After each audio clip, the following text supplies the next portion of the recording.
Hello guys. Hahaha. Si Lolo Kidlat nagkakampire dito sa bundok. Ayun oh. Muli dito na naman ako sa kadiliman. Yan. Campfire.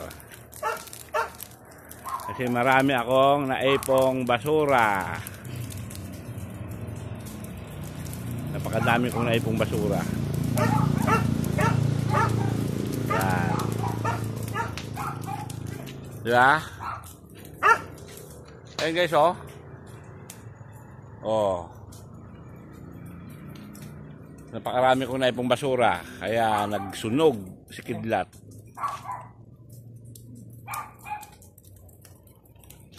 Kasi nakakatakot dito sa bundok guys. Maraming mga aswang dito. Yan. Shout out sa mga Biga family, Ondon family, Bilyar family, Sibilya family, Pesca family, Guthoman family, Haranilla family, Corrales family. Shout out sa inyo lahat. Guys, kaya yan. Alam mo, lakas ng apoy. O, grabe ang kadiliman dito sa bundok na Sierra Madre, oh. At ralala pala. Oh. Si Lolo Kidlat lang mag-isa dito.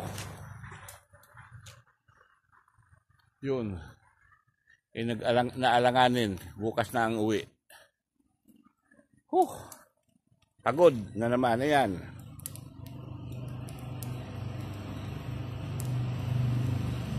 Yan.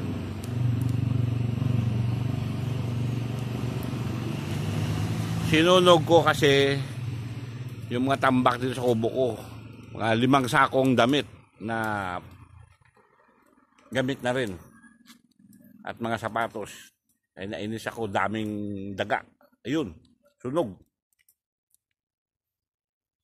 Ayun o. Ito. Pinaglagyan ng mga sapatos ito. O di, klaro, malinaw pa sa sikat ng araw. Wala na basura. Wala na pati daga.